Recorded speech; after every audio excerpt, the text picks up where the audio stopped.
Hi everybody, thanks for watching this. I wanted to tell you this is a little time sensitive. But it's time now for a brief meditation and a channel from Kryon. And so we ask you to take a moment and just allow yourself to come into a quiet space. Relax all the tension out of your body.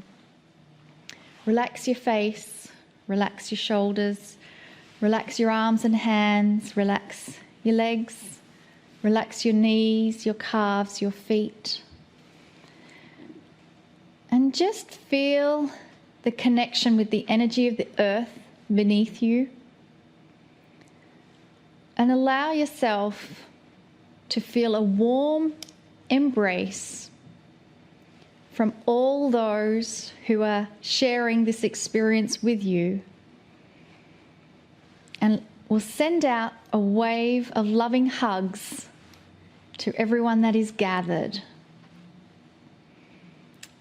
And stand by for the first channeled message from Kryon for the Healing Wednesday of 2021.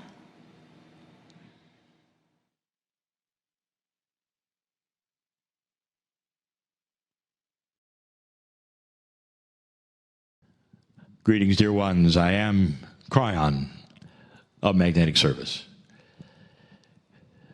I have said this before. There are so many who would ask, do those from the other side of the veil whom I represent, are they truly aware of what humanity is going through? And the answer is more than you know. And the reason is this, because you have separated us so completely, made us something that is on high and you are on low. You have put a barrier, a wall, often between the creative source and yourself. You can see the barrier very clearly when you look at the protocols and the doctrines of the many spirituality groups and doctrines and religions on the planet. There is so much worship and bowing down to that which you see as so sacred, but you don't include it as being anything that you are as well. Dear ones, we have said it before, you are a piece of the Creator. And this is the truth. Perhaps it is the largest truth that we have ever spoken. And we have spoken it for 30 years. There's no separation. We are so aware of what you're going through because we are going through it with you. Indeed, you are never alone. Indeed, you are dearly loved. Indeed, there is something between us that is more than just a relationship. Inside you, at the cellular level, you might even say at the most smallest important pieces of you, even the DNA and smaller, are multidimensional pieces of the Creator itself, made in His image. You've heard that. The image is love. All of you are the image of love. I would like to talk today about one of four things. It's a series for this month. And I'm going to call it The Four Faces of Fear. Now, right away, there will be those who are listening to this broadcast and saying, well, wait a minute, I'm not a subscriber, and that's going to exclude me from the other messages, and that is not so. Listen up. I told my partner years ago that every single channeling I do should be free, and that there should be a method to make them free for the world. As many channels as possible, as many channels that are recorded, should be given away, and they are. There is a place on my partner's website where you can go and hear everything that we have ever channeled. There is one channel per Healing Wednesday, and they will indeed go to this place. Eventually, you'll see them all. So do not feel excluded as I present number 1 of 4, because you can hear all 4 if you choose. The subject, the 4 faces of fear. I say faces because that's what you look at. I didn't say attributes because that gives it perhaps a little more emphasis. It's a face. What do you know about a face? Everything is a metaphor. Dear ones, do I have to tell you that again? Even in the channeling, even in the messages, even in the language you hear it, there are metaphors. I'll say many things that sound odd until you understand the metaphor. What do you know about a face? First of all, you recognize a face and you can see where a face is friendly or not. But every single face is changeable. You can smile, you can frown. The 4 faces of fear. Now, why would I talk about fear when we have the healing modalities that we present here, where the entire subject of the day is healing? Why would I talk about fear? It seems to be an opposite to healing. So I will tell you again, for all of these years we have been saying these things, and now it comes to a head, a point, a focus. Here is the statement. You should hear it yet again. The opposite of healing is fear. If you are fearful, dear ones, nothing that is presented in any of these programs truly can get around that. That's the face that you have chosen for yourself. That particular face, dear ones, is a face that will interrupt almost anything that we can give you. We can't get past fear. You can't get past fear. It stops it all. Kryon, are you really saying that there's a barrier that even with good health and with good nutrition and all those things? Yes. That's what I'm telling you. Because true healing is done with a consciousness and not objects and not simply remedies. It has to do with your consciousness agreeing with what you're doing in order to send your body messages of hope and joy, compassion and healing. And if you're afraid, it all simply stops at that wall called fear. 4 faces. I want to talk about the first one. It's the 3D one. It's the duality one. It's the most basic one. And there will be those of you who say it can't change. This cannot change. Oh, yes, it can. Survival. You are born with the fears that accompany survival. Intuitively. Born, fear of the dark. Fear, by the way, that you might be eaten. Now you'll say, wait a minute, we're not going to be eaten. Really? Because that fear goes from the old days of being afraid of being eaten by the Bengal tiger to being eaten by your peers or your situation or those around you or your competition. Do you see where I'm going? It's the fear of being eaten by that which you cannot control. There's more. The fear that you will not then survive because you are not perhaps good enough. These are basic survival instincts, you might say.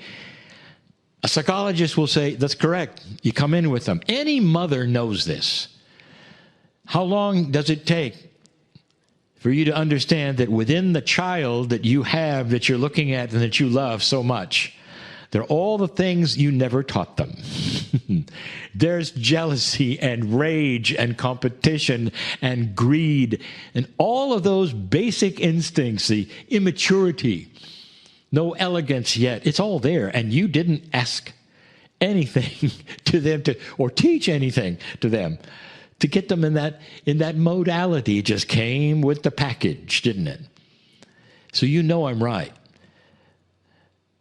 Now what I'm going to tell you this. Now we're going to talk about solutions.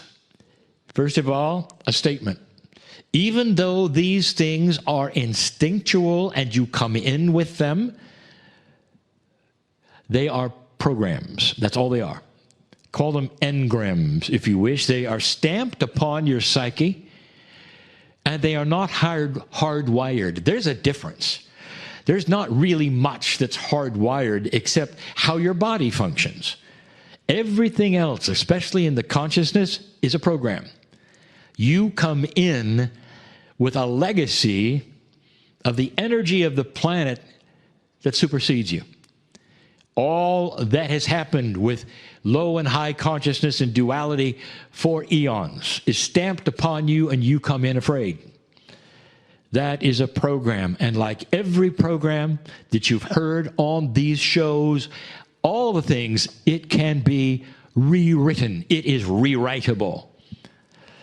Interesting. Why does it show itself the way it does? It's almost like what you see, dear ones, with oil and water. You might have a glass of water and a little oil on it, and the oil stays on top.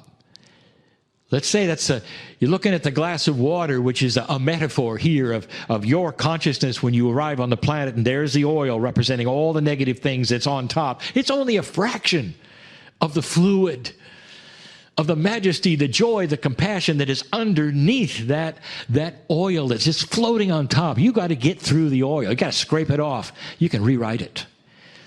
But it floats on top, and that's the first thing that you experience, and you got to get through. I want to tell you a story. It's a story about a child. The child will remain nameless, a little girl. I want to tell you what she experienced and what she did, because this is a wise little girl. You might say that this little girl kind of knew how things worked and figured it out for herself. There was one night when she went to bed.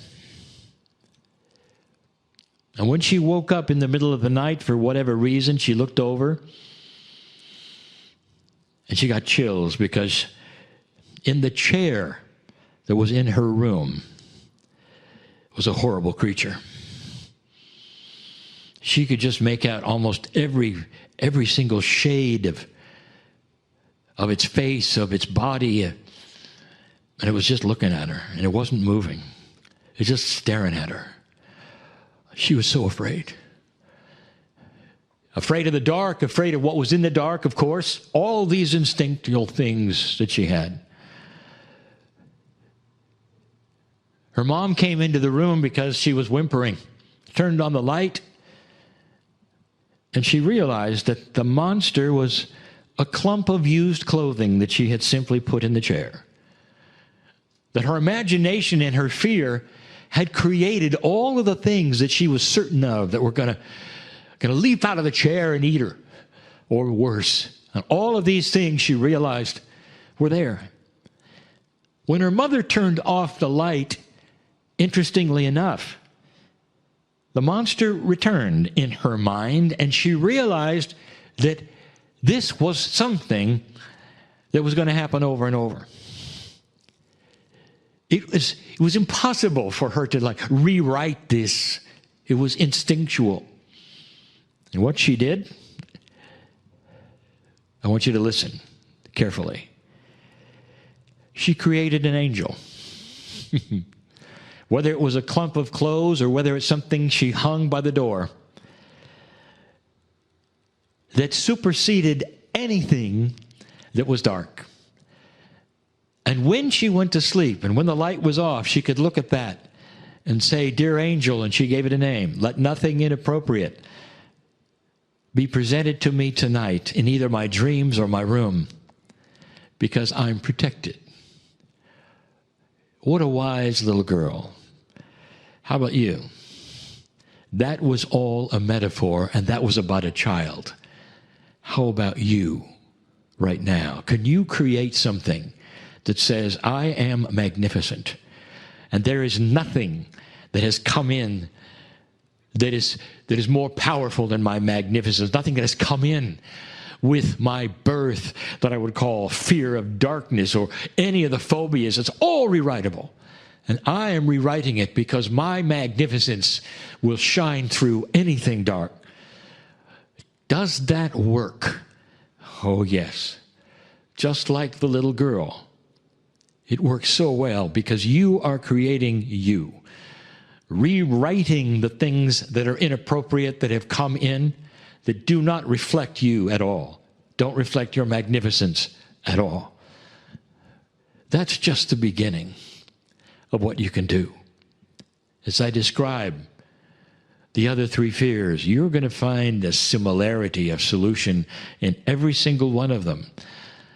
But they are all in your control. That's the magnificent human that I know. And so it is. Hi, everybody. Thanks for watching this. I wanted to tell you this is a little time sensitive.